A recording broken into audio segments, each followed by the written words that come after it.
Hey guys, how you doing? Welcome back to the Noel Casler podcast, episode 114, I believe it is, coming to you from the beautiful Hudson Valley. I didn't open with an instrument today, but that's the music I made specifically for the opening of this podcast. Sometimes I just need to jump right into it, so I'm going to stop that, and I'll pick up an instrument later. But it's been a minute. I wanted to hop on here. I don't know if anyone's paid attention, but there's been some news recently. Most notably, President Biden has stepped aside.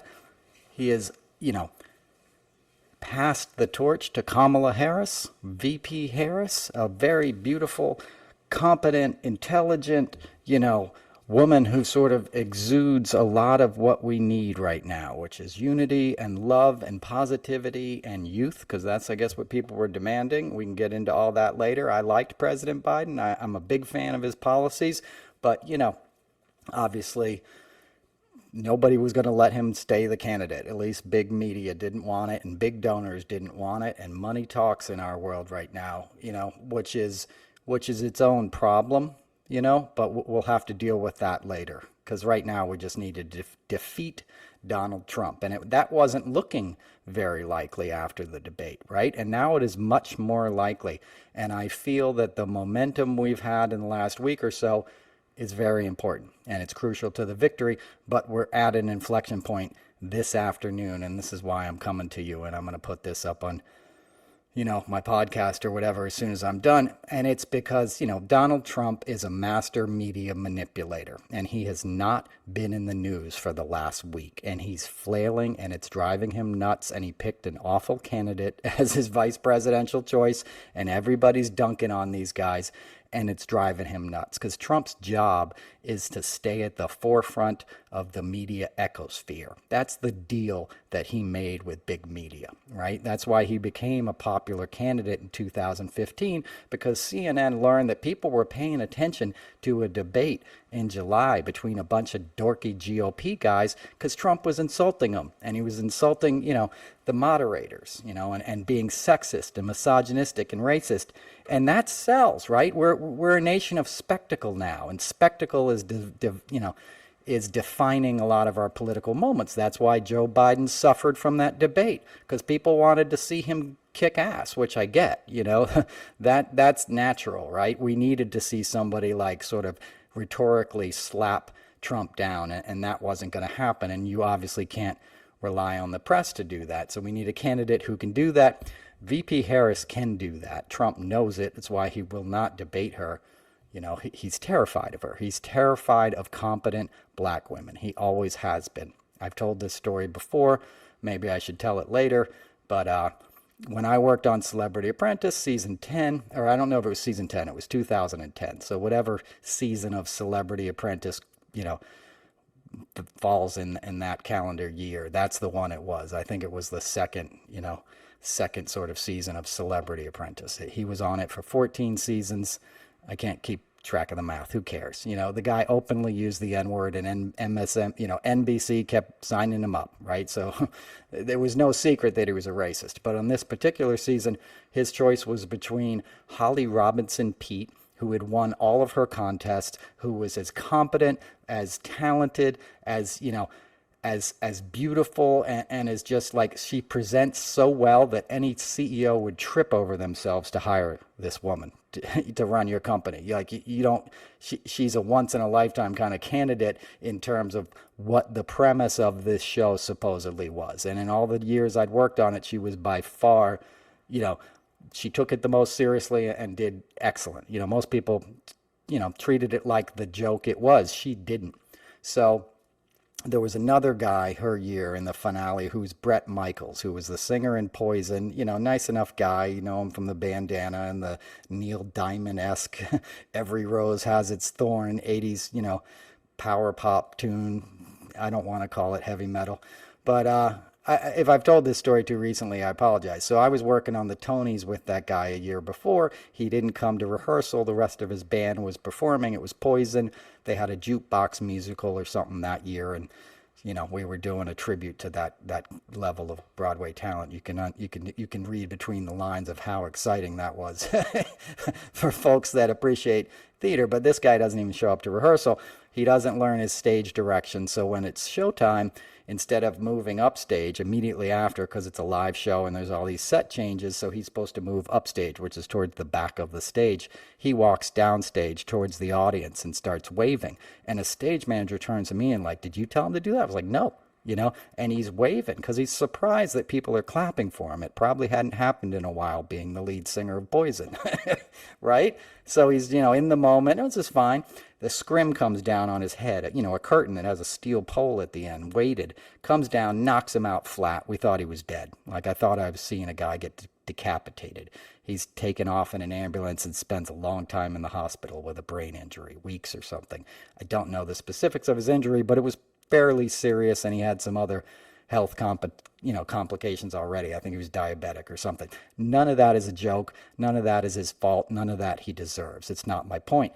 My point is, he didn't come to rehearsal. He didn't do a good job, and he got injured at work, right? Which is not what you want in your employees. So later that year or the following year, he's a contestant on Celebrity Apprentice, and he makes it to the end. He's the only white guy left standing, and the other contestant is Holly Robinson Pete, and we had to have an EMT on set in case like Bret Michaels went into cardiac arrest or something during filming. Like I remember that. So, think of that and think of like, okay, you're supposed to walk in and choose a winner, and that's one of your people. So you get there, and they basically tell him, what the deal is. Trump was not as involved in that show as he would lead you to believe. He'd show up at 4 PM when when he'd snorted enough Adderall to, attempt to speak, and that was it. And they'd tell him what they were doing for the day.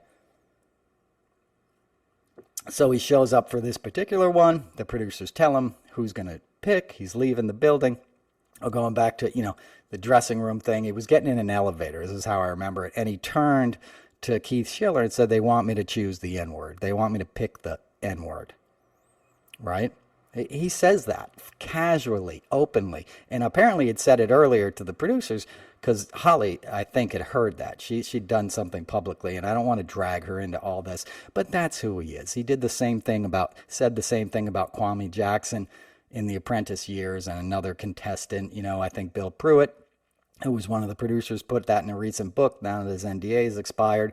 My NDA never expired. I don't give a shit. Or if it did, I broke it long before it expired. Because this guy's a pig. He's a racist. That's been no secret. He's a mobster. He's an old school, Queens kind of, hates Puerto Ricans, hates blacks. His dad was a racist. His dad was a member of the KKK, got arrested at a KKK riot in Queens. These men are vastly inferior. That's why they fear immigrants. That's why they fear African Americans. People who are confident in who they are not afraid of anybody else, right? And they're not at war with other people. They actually want to dovetail their existence with those around them and make the best of this miracle that is life, right? Let's all get in here. What are your special skills? What kind of things does your culture bring to the table, since we're a goddamn melting pot to begin with, right?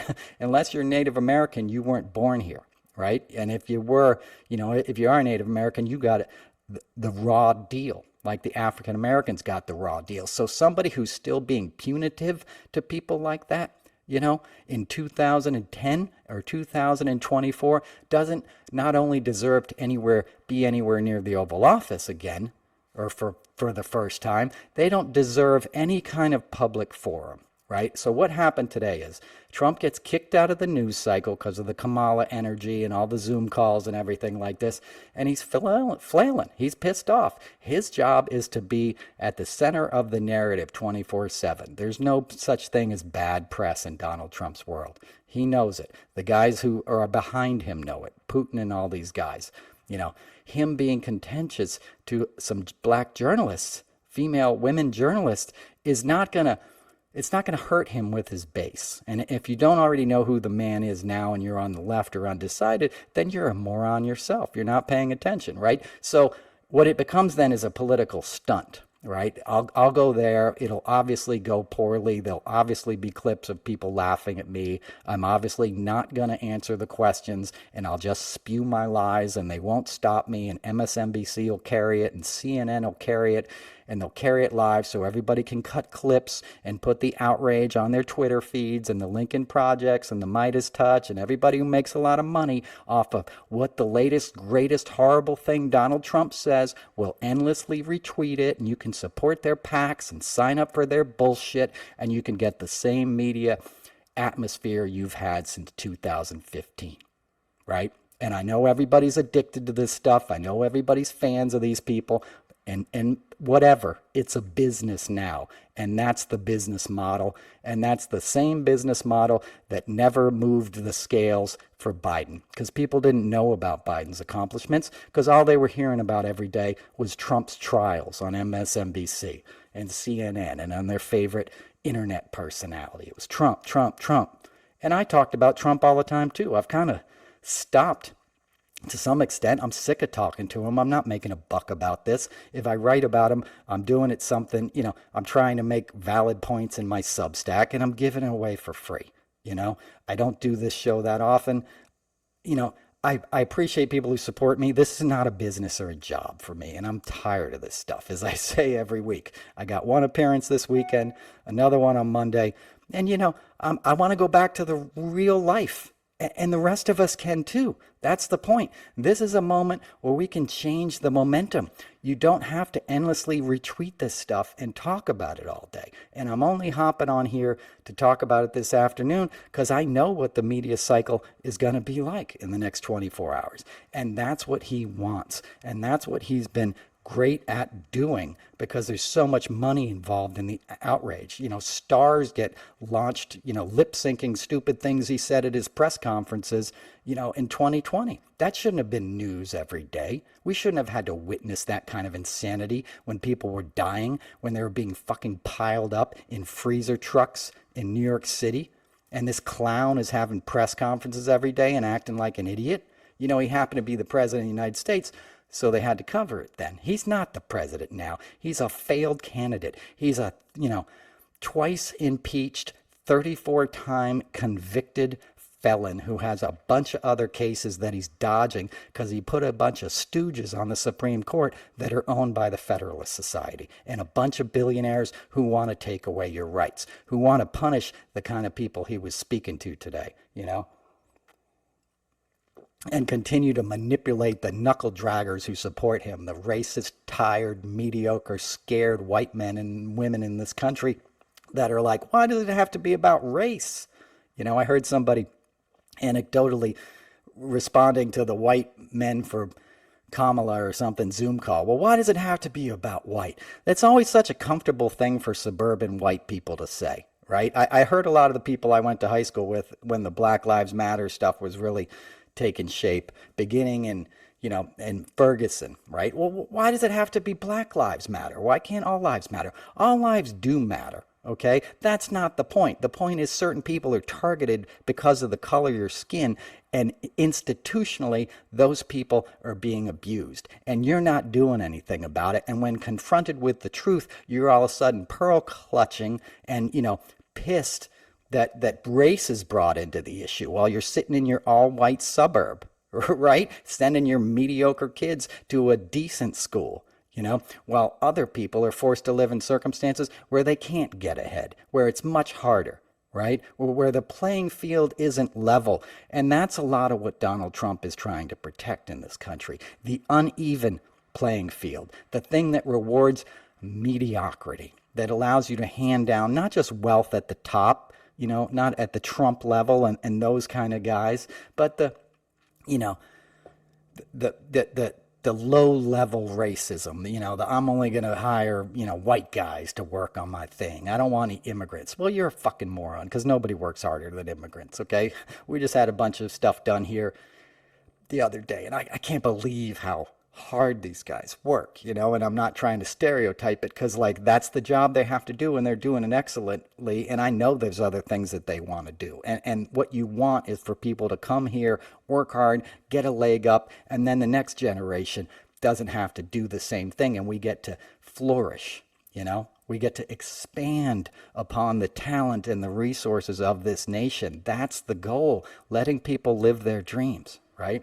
But now we've been stuck in this cycle of outrage porn And that's what Trump's giving you. You know, he's giving you these stupid things. He's a disgusting human being. If that's news to you at this point, you haven't been paying attention. You know, it doesn't have to be constantly retweeted. And I know I'm screaming into the wind because I know it's big business now. And I know, you know, maybe I'm part of it. You can see I don't have any AC on and all the windows are shut, so I'm sweating here. But I just wanted to speak my mind on that. I'm kind of fed up with it all. I've had enough, and I don't think I'm needed for this part of it in terms of handing off the torch. I'll hand it off to all these TikTok influencers and all these young people that are excited about Kamala. Like, let them do it. That's fine. Like, I don't need to keep, you know, preaching to you about politics or whatever. And I think she's going to win without anything I say. So I'm not disappearing. I'll continue to speak out until the election and do my thing. But, you know, I'm sick of the daily outrage and just did you hear what Trump said? Oh my God, you know, it's all bullshit. These guys know he's a scumbag. They're making money. I've been in rooms with these guys. All they do is count the likes on their tweets. You know, I've been in war rooms with them. It's all about impressions and how well the hashtag is doing. And none of that shit really worked. What's working now is real. Right? It's real because there's a real sense of excitement from people who weren't paying attention, who didn't understand what Biden was accomplishing. You know, I read a quote in a New York Times article today who's still skewing everything against Biden Harris. And they quoted somebody who was going to VP Harris's rally yesterday in Atlanta, and she was like, I'm not into either of those guys, and I'm kind of mad at Joe Biden because he didn't do more on the student loan thing. Well, he did the best he could. He got stopped by GOP. No one else had even tried to do that, and he did. You know, so it was his policy, and he got blamed for it not succeeding because of the Republicans. That's not a failure of that woman. She's obviously not that astute and paying that great attention. It's a failure of the media for misrepresenting it, and then they completely pulled that quote because it makes, you know, Biden look bad. But that's the reality. We don't have the most educated population in the world. That's why you have such a large percentage of Republican voters. You know, not that there's not smart guys who vote Republican. I know a lot of them, but those are just rich guys who don't give a fuck, who try to protect their waspy roots. You know, like the rank and file, lunch bucket, pickup truck, gun owning, gun toting, conspiracy, you know, angry white man Trump voter, you know, they're ignorant. You know, they grew up in ignorant, culturally deprived places, and Trump reminds them of their heritage, right? Because they come from long lines of this bullshit, you know, and it's time to end it. And a lot of people want to end it. There's a lot of good people in those communities. I toured all over this country. Every town that's like in Indiana or somewhere where you know there's backwards motherfuckers, you go there and there's also like a hipster coffee shop, you know, and there's also minorities and there's artists and there's LGBTQ people. There's all kinds of people yearning to breathe free and get over the bullshit in this country. And this is our moment to do it. So we can't backslide into like, well, this, you know, we're addicted to anger, right? Like when you're in AA or something, you can get addicted to being angry, right? You're not ready to give up your character defects because you get something out of it. And I guess that's what I'm trying to explain here, or superimpose on the situation, is the concept of like people are getting money out of that. If you get pissed off and retweet it, they're making more money, you know? Even though it's not good for you. It's like selling cigarettes or something. It can be reported on without it being retweeted, without you retweeting whatever stupid shit he says on Truth Social in regards to this. And I guarantee you he's having a tantrum on his airplane right now and sending out all kinds of tweets until he goes back to his private club in Bedminster, you know, where Jared and Ivanka have a private 4,000-foot cottage that they built during his administration, you know, if they're not down on their private billionaire-only enclave of Star Island in Florida. And they probably aren't because it's hot as balls down there. But not that it's cool up here. But my point is, you know, it's a grift, right? And you can't fall for the bullshit. You got to move on. You got to take this moment and say, no, I've had enough of that. I'm sure he said some dumb things. I'll read about it later, but let's move on. Let's talk about what we can do to get Harris elected. That's the gig. You know, that we have our marching orders at this point. We have 90-something days to take the AA analogy further. 90 days is how long you count days when you come into recovery. And the reason it's 90 days, I've been told, is because in any 90-day period, all of the things that kind of happen in life can come up, right? You'll have a holiday, somebody might have a birthday in your family, there'll be some kind of event. Every 90-day period kind of has all the things that you're going to face within a year. So you get through 90 days, one day at a time, you got a good shot at continuing one day at a time. You don't have to stick up your hand anymore and be a newcomer. But my point is that's a crucial little window. That's a piece of time within our lives where we can change the course of history, at least the immediate future of this nation, which will go off a cliff if Donald Trump gets reelected. That's what you talk about. You talk about Project 2025, and people have been good about talking about that stuff. I'm not saying it's all bad. I'm saying don't backslide into these habits. Don't make this 2020. Don't make it all about him anymore. Don't give him that satisfaction. Don't let your feed get dominated. And most of you guys probably aren't, even on Twitter or whatever. It's, it's a hellscape on all of that stuff.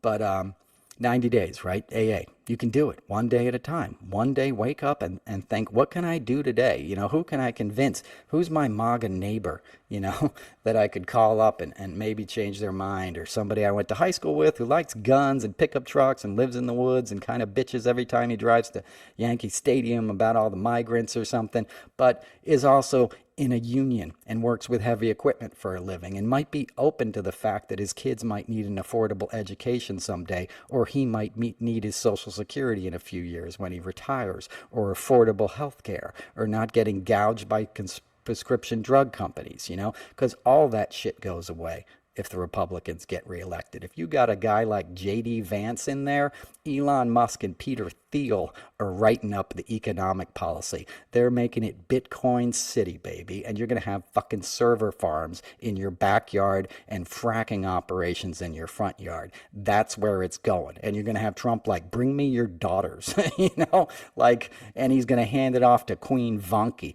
And you're not going to know what hit you, as I've been preaching, for years and telling you. And now that threat could be diminished. Why would you give it strength? Why would you give it sunlight? And a lot of people think, well, it shows who he is.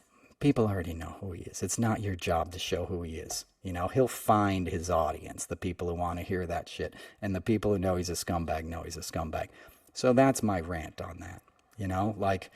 It's Eckhart Tolle talks about healthy people wouldn't consume this kind of stuff, all the violence that's on TV. I'm watching this show now, and it's just this horrible violent stuff happens every night. And I'm like, why am I watching this crap? You know what I mean? You can become addicted to the outrage, addicted to anger, and you got to be ready to let go of those character defects and embrace something else. And it's hard to do that at first because habits die hard and attention is addicting. And internet is like a dopamine hit, especially if you build up a following. You're like, wow, look at 30,000 people agree with me or whatever. Who cares, man? Go outside, look at the birds, look at the sky, look at the trees, look at the bugs. If it's your work involves that, dig deeper. How can I deliver a nutritious meal to people in terms of their soul? How can I lift up somebody who's doing good work, who doesn't have a big internet following or whatever, This just, Trump will make a star out of mediocrity. Lots of people that you shouldn't know who they are, you know who they are because of Trump. And you can throw me in that that category too, which is fine. This was not my intention. I didn't want to fucking do this. I would have been happy doing something else. But I had to walk away from my career because I couldn't stand to not talk about what I saw him do because I knew there was nothing on the other side of it. And a lot of people I worked with didn't want to make that choice. And I don't blame them. They were like, no, I got fucking kids in college. I got a mortgage, in LA. I'm in a union, like DGA. If I talk about him, my career is over. I was in a position where I could walk away. Not at all because I was rich, because I was not. Almost the opposite. I had less to lose. But, that being said, there's so many other beautiful creative things to do. I sit out by the pond, I write, I do watercolors, I paint, I draw, I play music. You do that stuff too, no matter what it is. If it's your gardening, if it's listening to me when you're painting, if it's listening to the birds, if it's, taking care of your pets and your animals, do that stuff, because this Trump stuff is toxic. It's not good for you. It's not good for your body. It's not good to be this angry, and I'm a perfect example. I've been consuming this stuff for years on end, and, I'm tired of it. It's bad for my health. I'm tired of being raging out and stuff. That's why I keep saying, I'm done. And people are like, we need you. Just keep talking through the election. Okay, I'll do that. But stop the bullshit. Stop making him famous. He got kicked off of Twitter for a reason. You don't need to retweet him. You shouldn't be on there anyway. Elon Musk is a fucking idiot. And all these idiots are coming together to make Trump president again. And now they see it slipping away. And they're pissed off because they're like, fuck, he got shot. Or lied about it, said he got shot. It looked like he got shot. He had something happen that made his ear bleed. That's good enough for us. For his sons, it was he got shot in the face. He took a bullet for democracy. Nothing like that happened. Tragically, somebody lost his life in the audience and a couple people got wounded. The Donald Trump I know would not care about that, and he didn't. He used the guy's fireman jacket as a prop less than a week later at his convention and kissed his helmet. That's disgusting to me. Trump doesn't give a shit about that guy. That's horrible. And you'll never know what really happened because Trump doesn't let you know what happens. He doesn't show you his medical records. He makes people sign NDAs, and I heard people at the hospital had to sign NDAs. I don't know if that's true, but I know that none of that story checks out, that Secret Service is just letting him stand up and wave after somebody just shot at the President of the United States. There's no way to know there isn't another shooter. Even if somebody yells shooter down, you don't know it's all one shooter. You get him out of there. You throw him in the fucking SUV and you say, take it your fat ass out of here, dude. You got people standing behind you who are going to get shot again, and you're waving like it's insane. So it looked very staged to me. I'm not saying he didn't get shot, but something doesn't add up. And the way he was talking about it in his convention, he kept saying, I looked at my charts, my beautiful charts. I just turned and looked at my charts. The reason he said it like that, and that's what saved his life, if I was a conspiracy theorist, I'd say that was his cue. That's what they told him to do. 10 minutes in or whatever, look at your charts. If you turn and look at your charts, you're in no danger, sir. You know what I mean? So I'm not saying all of that was staged. I'm just saying it doesn't add up, and he doesn't do you any favors by telling you the truth about it and wearing a stupid bandage for nothing on the side of his head and acting like he just stormed the fucking beach at Normandy or something. It's ridiculous, right? But he thought that theatrics, that theater, and the way the media set it up and immediately fawned over him. And I remember turning on the TV that night and Chris Wallace and all these guys were like, this is a new president. He's changed. He's spiritual now.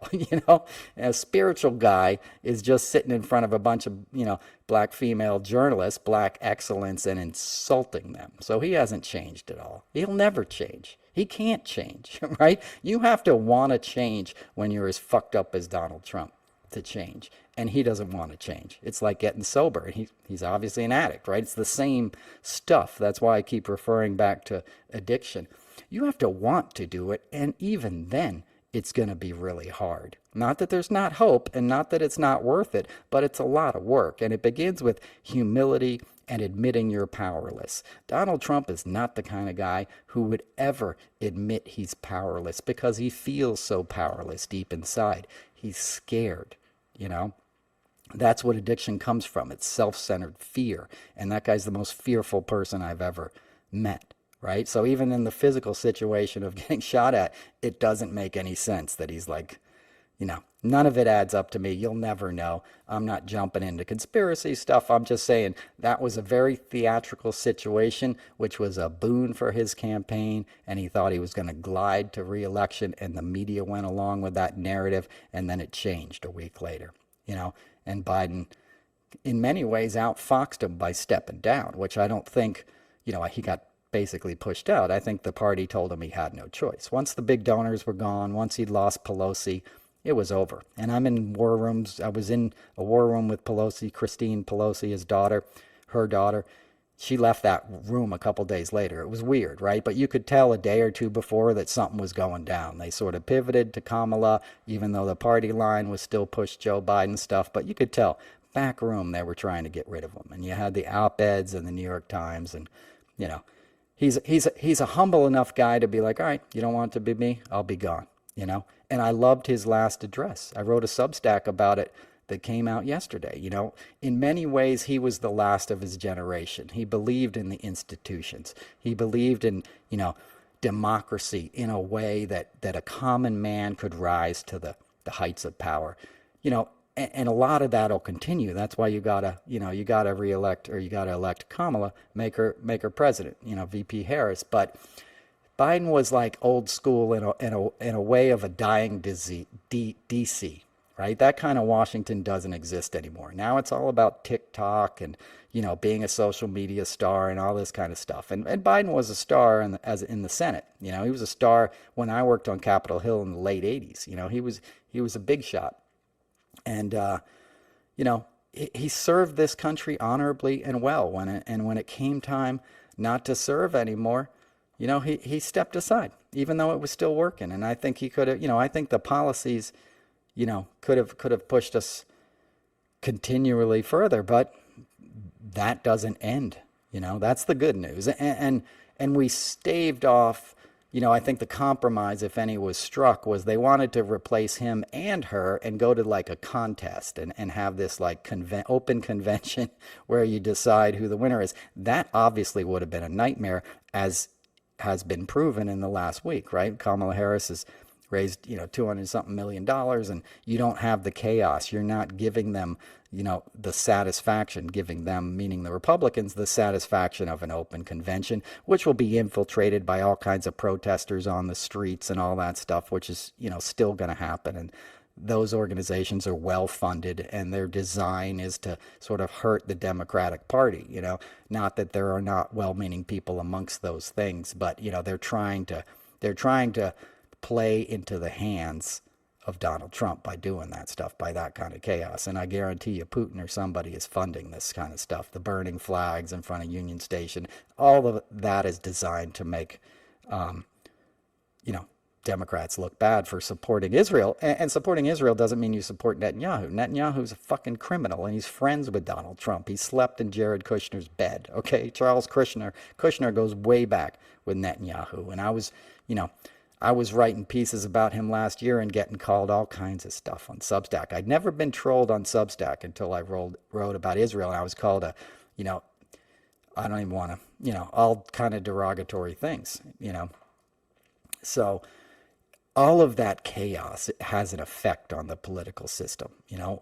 We just learned a couple of weeks ago that the father of the kid who shot him, right, was in the targeted group of Republicans that the Russians had information on, gun owners. It's like I always say, Jared figured out how to micro-target, right? He had friends in Palo Alto at Facebook and stuff from his years at Harvard, and he's like, how do I find the guys that own guns, work in a union, live in Michigan or Pennsylvania or somewhere, voted for Obama, but culturally they're not down with that kind of stuff, that kind of stuff, meaning liberalism, meaning supposed coastal elite kind of stuff, Black Lives Matter rallies, what have you. How do I pick off the cultural sort of conservatives that, that weren't completely gone to the dark side, that had voted Democratic in the past? And they found that information, and they gave it to the Russians, and they targeted them with misinformation. Hillary's running sex parlor, pizza joints, and, they're going to take your guns is a big one, and that's why Fox News every night is, it's crime. Migrants are coming. They're coming across the border. The truth of the matter is Biden-Harris administration arrested more people at the border and deported more people than Trump did. Okay, they just didn't lock up kids in cages. They didn't make a big show out of it. They tried to implement a policy that would also give rights and protect dreamers and protect, legitimate refugees coming in from countries that we fucked up, by the way. Central and South America was all, destroyed by American economic interests, right? When they always talk about like, we're like a banana republic. You know what a banana republic is? A banana republic is where one product, like they have banana exports, right? So the ruling class is able to be manipulated by outside economic interests to keep power over the people that live there. So they keep the wealth. They cut a deal with Chiquita Bananas or whoever it is, right? And the people are subjugated, and they'll have one crop or one kind of thing that they'll exploit, a natural resource, and one leader or one family will control that and be beholden to somebody outside the nation who's coming in to get the product. That's the definition of American imperialism in Central and South America for a long time. That's why the Panama Canal, this stuff's about money, big business, big money. And now that's all going south, right? We supported death squads in Central America, in the 80s, in the 70s, in the 60s. My grandfather was involved with a lot of that stuff, and, as a diplomat, but, I don't want to get into all those stories. You've heard it. He was in the limo with Nixon and Caracas and all kinds of stuff. Point being, we did a lot of fucked up shit as a nation. And some of that comes home to roost, right? And the environmental considerations will create even more migrants, right?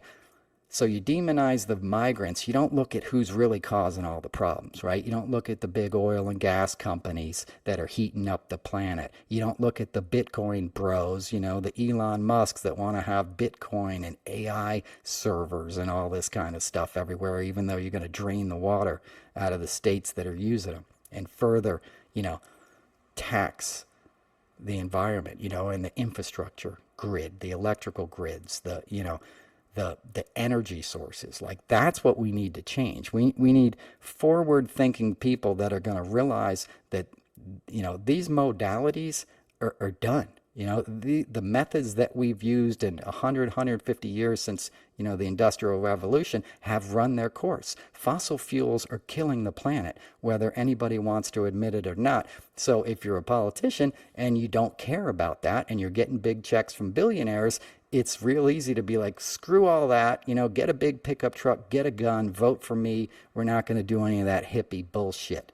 It's going to be drill, baby, drill, which is what Trump says, which is the dumbest thing anyone has ever said. And Trump's the dumbest man I've ever met. He flies his own personal 757. He's not the pilot of it, but that's been his plane since like the 80s. That's a passenger jet. That thing's designed for have 400, 500 people on it. He's flying it down with Jeffrey Epstein and a couple of cheerleaders to Mar-a-Lago every weekend.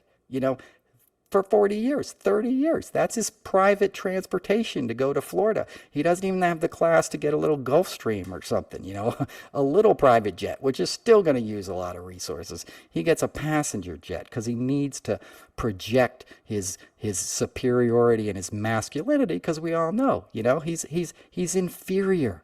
And he appeals to the inferiority in the people who like him, the little dicked, mediocre Americans who buy that bullshit. And you don't have to keep serving it up to him. You don't have to keep being outraged by the latest thing he's said, because that is also part of the situation. They like that people get outraged and pissed off. He'll be smiling about it on his flight home, So you have such huge, huge issues to deal with, and you finally get a glimmer of hope. You got to take it. You got to do the right thing, You got to elect Kamala Harris. You got to do all you can. 90 days. That's it. And then we got to work towards cleaning this place up. Equality, human rights, women's health care. Iowa just had an abortion ban kick in this week. That is insane. I never ever would have thought that would happen in my life. There was always anti-abortion kooks because it was a wedge issue, and in the 80s and 90s, you'd get these freaks that would blow up abortion clinics and murder people and stuff. And they were the guys that, hung outside of churches and hated gay people in the AIDS era. I've been around these scumbags my whole life, but they were on the margins back then. Right? Now they're the mainstream. Now they're part of a political party that has a J.D. Vance, a fucking buttermilked face frat bro from Yale who lied about his upbringing, pretended like he was from Appalachia. He's from fucking outside of Dayton. His mom was a drug addict. Big deal. So was mine. You know what I mean? My mom went to prison. I guarantee you I missed a lot more meals than J.D. Vance did as a kid. But the point is, he's a fraud like Trump. Okay? These guys are fraudsters, and they get a little taste of money and they'll say whatever racist thing they have to say to energize the base. And they'll drag us all down for personal profit, even if they don't believe in this kind of stuff. And they believe in hate, right? And they believe in money. And you combine those two things, it's dangerous, especially when you offer the illusion of power to the people who are following you. Even though they'll never get it, you offer them the illusion. That Hulk Hogan speech at the RNC might have seemed like, oh, this is clownish innocence. What he was saying was, if you're a Trumpite, right, you're going to get to kick ass on the weak-kneed liberals in your town, brother, right? That's what he kept saying. If you listen to the words of what he was saying, he was like, you're going to get to be a bully if you elect this guy. You're going to be a badass, and we're not going to take any shit anymore because we like Trump. That's not leadership. That's violence. That's fascism, right? That's brown shirts. That's jackbooted fascists who, by the way, march in Nashville every week. Like, where is that coming from? You know what I mean? Every time I look on social media, as Saturday, there's a downtown rally of Nazis with swastikas on their flags. Like, what is happening in this country? Don't promote it. Don't go back to it. Move on. It's time to do better, and you have an opportunity to do that. We all do. So, I don't want to keep ranting at you, but that's how I feel. Like, don't turn the corner. We finally got some momentum. Don't let Trump dominate the news cycle. Move on from that idiot. A couple more months, we'll never have to hear from him again. 90 days. One day at a time, and just let him go to jail. Let his trials go through. Let him finally be held accountable for a lifetime of criminality. You don't even know half the stuff he's done behind the scenes with Epstein and all these other scumbags. And perhaps if you hold him accountable, you can finally hold some of those folks accountable. That should be the dream, is righting the ship and holding people accountable for their crimes, instead of locking up people that are, innocent based on the color of their skin, and being bewildered when people protest that and thinking, why does it have to be about race? It's crazy. All right, I had to pause it for a minute.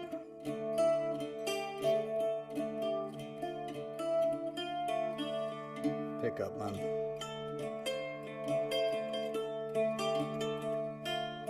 octave mandolin, bouzouki.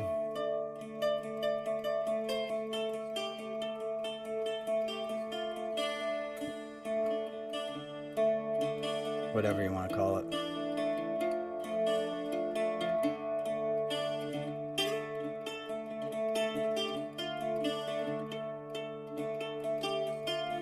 I was out in Sag Harbor last week.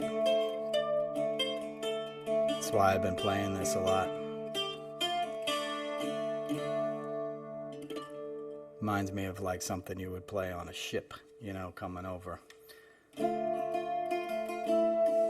Having a little jig or something, A town, by the way, that was built on, whaling, right? That's where all the money came from, like Nantucket, At one point, that was the height of energy technology, was killing a sperm whale and, melting its blubber into fat and then lighting lamps with it. We killed these great, magnificent creatures so you could have the convenience of reading for a couple more hours or something, in your little house. Like, that's insane, and we'll look at that, we look at that now and we're like, that's fucking nuts. Like, whaling is nuts, right? But it was big business. You look at all the ship captains' houses and all the mansions, there's a lot of money in it. You'll look at oil the same way someday. You'll be like, I can't believe people did that. I can't believe they destroyed this beautiful planet, with these other, fuels after the fact, after they found out they didn't need to do that anymore. They still did it, that's when you got to change, when you know better and you don't. And that's what the Republicans are trying to preserve, right? They're trying to stand in the way of change and progress. That's what it's always been about. It's about stripping hope from people and marginalizing people and getting them to ignore their true selves in favor of hate and divisiveness and xenophobia and bullshit patriotism and militarism and violence, you know? That's never the way, man. The way is compassion and light and justice and making sure, you know, nobody goes to sleep hungry, you know, and taking time to enjoy the sunset and the flowers, you know? It's the end of July. It's the last day of July, as a matter of fact, you know? Go out and listen to the leaves now. They're different. You know, if there's wind around you, listen to how the wind blows through the leaves and you'll hear something different. You'll hear a crispness in the air, you know, in the sound of the leaves. And it's like, that's fall. Each season will kind of foreshadow the next one. There's all these little tricks in nature. If you watch the buds on the trees in early spring, they're always gold or like a rust color or a red color. That's what they're going to be in October, in late September, right? They show you who they're going to be at the end of their life, right? They sort of, and then they're green all summer and heavy. But right now they're, you know, they're making that turn towards like the fireworks of color. And I just think that's interesting, you know, and I think it shows how there's just patterns in all this stuff. And there's just some kind of like divine wisdom in nature. And you don't have to be disconnected from that in your modern world, right? You just have to like seek out the awareness of that, you know? You'll be better off, in my opinion. So I'm sorry to rant at you guys for so long. I have a new Substack I put out yesterday. It was about, you know, Biden's final days and the optimism in the air. And I told this story that some of you guys have been to my live show have heard. You know, I was able to work on both of President Obama's inaugurations, kind of the highlight of my career in terms of just like being at a cool thing. And I was at a lot of cool things, but not bragging. It was just, that was what my job happened to be. And that was so like unbelievably special. And I told a fraction of the stories that I tell about that day. But in this Substack, I talk about how I was standing there on the steps of the Lincoln Memorial, and President-elect at the time, Obama, was there with his beautiful family, like behind this sort of glass enclosure where they were sitting. And I turned to my left, and I was standing next to Sharon Stone, and she was crying, and I was crying, and I was like, oh my God, I'm crying in front of Basic Instinct. You know, the 17-year-old boy in me who saw that movie in the theater, you know, imagined probably something else happening between him and Sharon Stone instead of crying, you know, and then laughing at the beauty of the moment, because, you know, there was so much love and joy in the air. It was palpable. It was hard to describe. And I turned to my right, and I happened to be standing next to David Axelrod, who was sort of one of the chief strategists for the campaign. You know, he had a lot to do with it. So I turned to him and I stuck up my hand. I said, I just want to thank you for your role in all this. And he put his arm around me and put his arm on my shoulder, and he said, turn around. And he turned me around, and we both turned around, and I looked, because I'd been looking towards Obama and U2, who was playing on stage. But when I turned around, I looked all the way down the mall, all the way to the Capitol, you know, like as far as the eye could see. If you know the National Mall, that's a pretty decent distance. And there was people everywhere, just a sea of people, faces of every color, right? Every orientation, every age, every socioeconomic background was there to show up, to make this country, you know, to witness this country making good on a promise that it hadn't yet lived up to, you know, a promise of equality, of opportunity, you know, of being judged by the content of your character, right? Not the color of your skin. You know, the part of the dream, Dr. King's dream, was coming true. You know, and people with love and harmony in their hearts were like, I'm going to be there. You know, I want to watch that. You know, even if it's 10 degrees out, I'm going to be smiling all goddamn day. And everybody was. That's what it felt like. You know, it felt like when we come together, we can do anything. And we're approaching another moment like that. We have another opportunity. For me to witness that twice in one lifetime would be crazy for all of us. You know, you're talking about leaps and bounds of progress. If we not only get a woman president, you know, we get a black woman president, man, that's a country I can get behind. You know what I mean? That's not something to be afraid of. That's something to celebrate, you know, and we can do it. We can do it, and we can do it in 90, in 90 days we can elect her, and by January you can have your own you know, inauguration story. But, you know, so he turns me around. I'm seeing this sea of people and I'm feeling the vibe, you know, the love that's sort of coming back in that direction towards the band and Obama and stuff is palpable. You can feel it. And I'm in crowds for a living. So you sense the vibes. And I'm like, man, that was a vibe, right? So he goes, I didn't do it. You know, because I said, thanks for what you did on this. He goes, I didn't do it. They did it. And he just pointed at him. And I got the chills, you know, because I knew he was right. It was like being on the West Wing. It was a magical moment. It was profound, you know, and life is profound. Every day is profound. Every day is a gift. Every human being is a gift, even the people you despise. Even somebody like the guy I was talking about for the last hour. He's just a broken idiot who didn't get any help, you know, and what we have to do is not let him create more broken idiots, right? We don't need any more anger. We don't need more divisiveness, right? You know, we need healing. We need healing, right? We're traumatized as a people. This has been a tough bunch of years. Anybody who says it hasn't isn't paying attention and doesn't know how the human, you know, psyche works, because this shit has been raw and crazy. And I guess that's part of the reason I got so angry when I saw people kind of doing the same thing today with the content. It's like, don't trigger everybody again. Don't remind us of 2020 and all this crap. It was wonderful to have a feed for a week that wasn't dominated by some outrage, but moreover, you know, a chance at optimism and hope. You know, let's do that. It's time. Okay? We can do it. End of rant, end of preaching, end of show. Okay? Thank you for listening. I'm sorry if this was, you know, more angry than usual.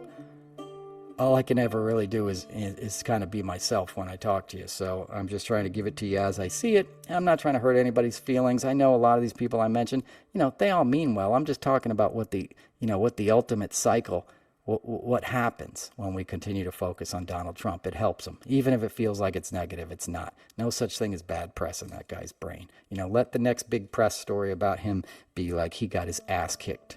You know, he got his ass kicked on November 6th by a smart, you know, beautiful, you know, competent, experienced black woman, and whoever her VP choice is going to be, you know. So anyway, thanks for listening. Noel's notes on Substack, noelcasler.com. I'm going to be at Town Hall in New York City this Saturday, but part of a panel discussion with a bunch of other people. It's the Stephanie Miller Sexy Liberal Tour. So if you're around, come down. I'm not doing stand-up, just as a, you know, warning. It's a stand-up night. John Fugelsang will be there, and Hal Sparks and Frangella, which is a comedy duo, is part of their whole Sexy Liberal Network thing, and Ellie Mistel, I think it's Ellie Mistel, and a bunch of other panelists that are normally on her show, including myself for like a little segment. So, you know, I'll do my own shows again someday soon. But that's where I'm going to be Saturday, and I'll be on her show Monday, and I'll come back and talk to you guys soon. So check out the Substack, stay safe, vote blue, and go enjoy the rest of your summer. It goes fast. You only get so many of them. God bless you guys. Love you. Peace.